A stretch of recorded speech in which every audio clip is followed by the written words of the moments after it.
నమస్కారం. అభివృద్ధి కార్యక్రమాలు నగరంలో కొనసాగుతూ ఉన్నాయి.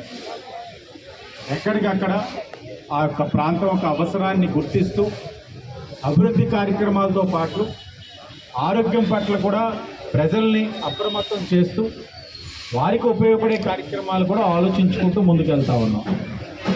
ఇప్పుడు ఇక్కడ ఉంది పార్కే కాదు, ఒక యోగా చిన్నది ప్రజలు నేర్చుకోవడానికి ఒక సెంటర్ కింద, యోగా ట్రైనింగ్ సెంటర్ కింద దీన్ని తీర్చిదిద్దగలిగితే ఆ పార్కు దగ్గరికి వచ్చిన వాళ్ళు ఈ కార్యక్రమం చేసినట్లయితే సంపూర్ణంగా పూర్తి చేసే అవకాశం ఉంటుంది.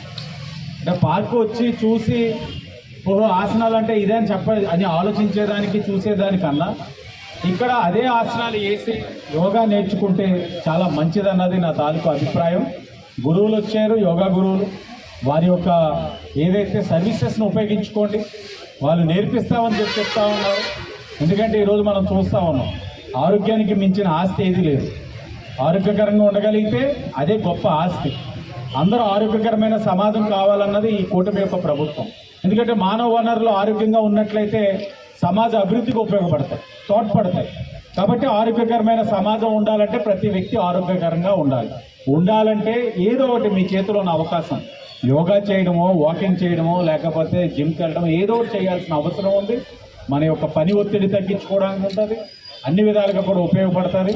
నేను అధికారులు కూడా చర్చించాం, ఇది తప్పకుండా ఒక పైన చిన్న షెడ్ వేసి వర్షాకాలమైనా ఎండాకాలమైనా ఇక్కడ యోగా నేర్చుకునే వాళ్ళకి ఏ విధమైన అసౌకర్యం కలగకుండా ఉండే విధంగా కార్యక్రమం కూడా అతి దగ్గరలో తీసుకుంటామని. ఆ లోపు ఎండాకాలమే కాబట్టి ఇంకా 4 రోజులు ఉంది వర్షాకాలానికి.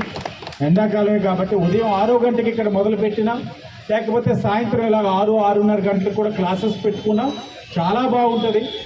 దాన్ని సెషన్స్ కింద బ్రేక్ చేసుకొని ఇక్కడ ఉన్న కూటమి నాయకులు దాన్ని పర్యవేక్షించే విధంగా చేసినట్లయితే ఆరోగ్యకరమైన సమాజం అని మనం చెప్పడానికి, అది దగ్గరుండి చేసిన దానికి చాలా వ్యత్యాసం ఉంటుంది. మనం చేసినట్లయితే ఒక బాధ్యత కలిగిన కూటమి అన్న ప్రజల్లో కూడా మంచి పేరు రావడానికి అవకాశం ఉంటుంది. ఆ ఆలోచన కూడా నాయకులు చేయాలని కోరుకుంటూ మరొకసారి ఏడిహెచ్ గారు కూడా వచ్చారు, మీకు అప్ చెప్పేసాం.